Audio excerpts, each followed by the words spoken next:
Itu merupakan insiden yang berlaku dalam terowong Stadium Darul Aman sejurus babak pertama tamat.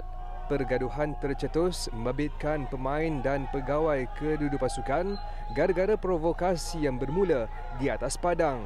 Antaranya pertengkaran antara jurulatih Kedah Aidil Sharin Zahad dan Gonzalo Cabrera dan beberapa lagi insiden kekasaran sepanjang 45 minit permainan.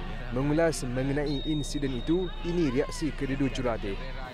Situations out of the pitch we don't like fighting. We like to play football. Imagine both teams want to win, and both teams think some things are unfair, and then in the heat of the game, it was just 5 minutes of heat, and that was it.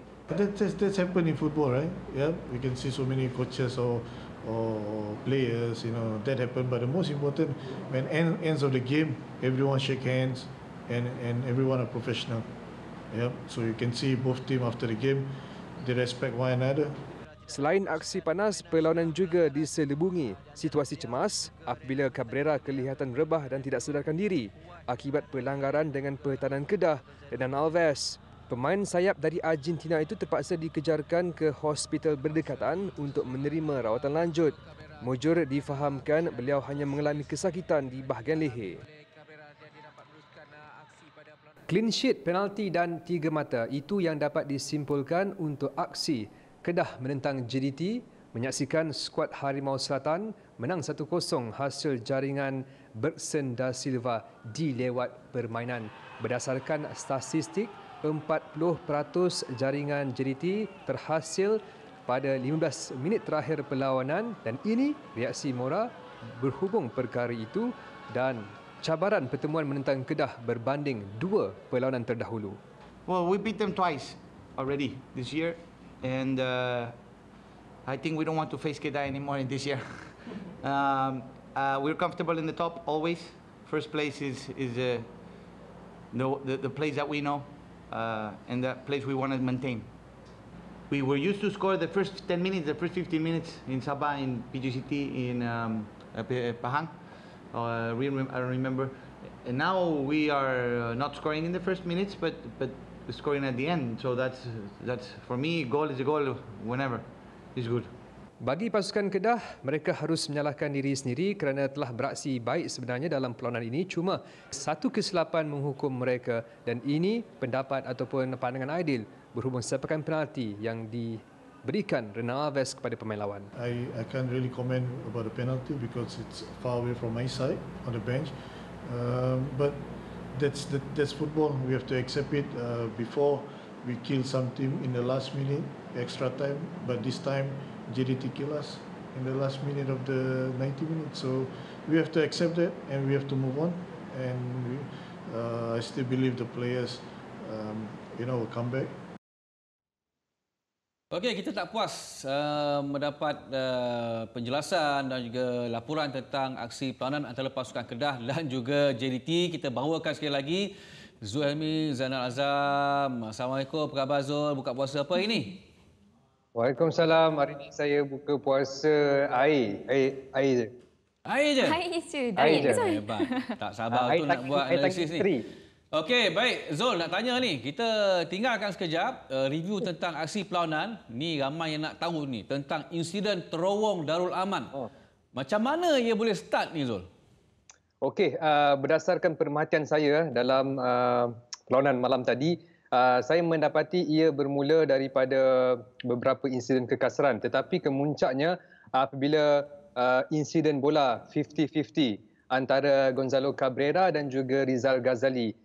Yang ketika itu kita dapat lihat Rizal Ghazali seperti tersepak Cabrera dan itu mengundang rasa tidak puas hati para pegawai pasukan JDT dan kemudiannya ia terbawa-bawa antara Cabrera dan juga coach Aidil Sharin berlaku sedikit pertengkaran dan kemudiannya apabila perlawanan separuh masa pertama tamat kita dapat lihat bahawa Aidil Sharin seolah macam diserang oleh pegawai JDT dengan pergaduhan mulut di luar padang itu.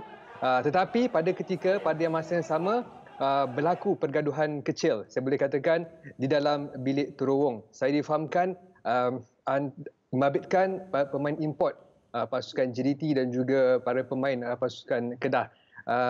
Dan kalau kita tahu, ingat balik ini insiden kedua terowong selepas insiden terowong Larkin pada 2014 yang ketika itu saya difahamkan ada pihak yang dikenakan tindakan oleh Persatuan Bola Sepak Malaysia FM. Saya tidak pasti sejauh mana laporan daripada Match Commissioner berhubung perkara itu, tetapi yang pastinya berlaku pergaduhan kecil berdasarkan video amatur yang sempat, bukan saya rakamkan, yang sempat seseorang individu rakamkan dan memberi kepada saya. Okey, Zul, macam Zul cakap tadi, ketidakpuashatian yang berlaku tu pun atas sebab perkara di atas padang. Jadi Zul, dengan keadaan ketika ini, bagaimana agaknya status Gonzalo Cabrera yang mengalami kecederaan akibat pelanggaran dengan Renan Alves malam? Okey, ini adalah satu lagi concussion yang berlaku dalam perlawanan Liga Malaysia. Selepas Azizan Barber dari pasukan Sabah FC sebelum ini, kita agak risau apa yang berlaku kepada Gonzalo Cabrera selepas dia seperti tidak sedarkan diri pada perlawanan malam tadi. Malah kalau kita dapat lihat video ulang tayang, pertahanan Kedah, Renan Alves telah memberi bantuan pernafasan kepada Gonzalo CPR. Cabrera.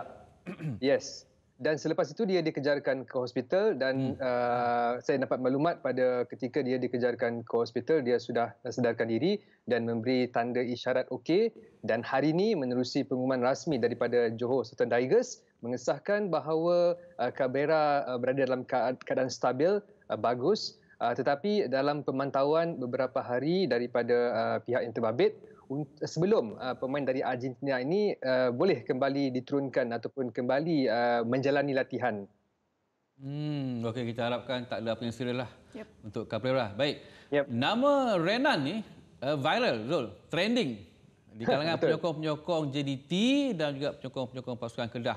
Saya yang tengok game tu pun saya rasa macam wow, minit lah, last minit dah dia boleh tackle pula Muhammadu Sumareh.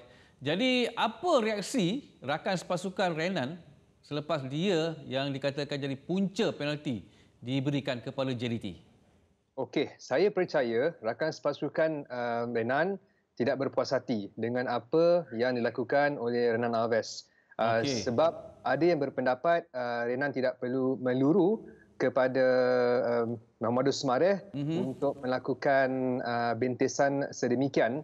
Sebaliknya perlu mengawasi saja. Yang kita tahu sebenarnya Muhammadu Sumareh hanya boleh melakukan ataupun lebih gemar menggunakan kaki kanan. Pada ketika itu Sumareh berada di posisi untuk melakukan sepakan di kaki kiri. Jadi mungkin kita boleh katakan satu kesilapan, dan saya mendengar sendiri, bukan saya ada mata-mata yang mendengar para pemain pasukan Kedah ketika menuju ke bilik persalinan ada berkatakan macam itu, kenapa tackle macam tu, apa yang dia buat.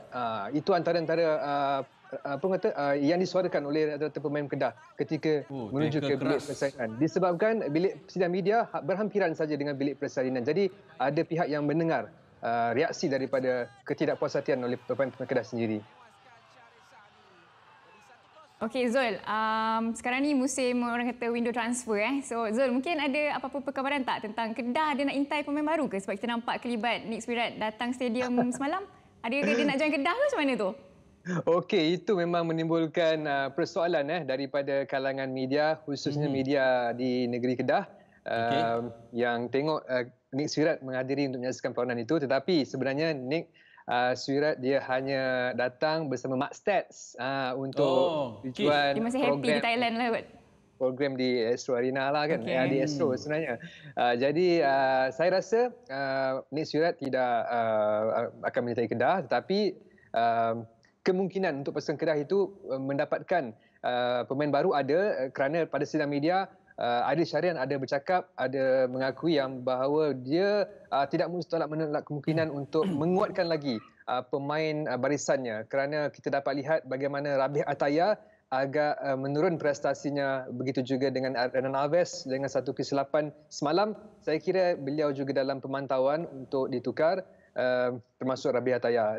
Jadi kita tunggu dan lihat apakah yang akan dilakukan oleh pasukan Kedah sehingga tutupnya jendela perpindahan kedua Liga Malaysia yang akan berakhir 30 Mei nanti. Baik, terima kasih Zul. Dah boleh tu makan nasi. Siap, kosong.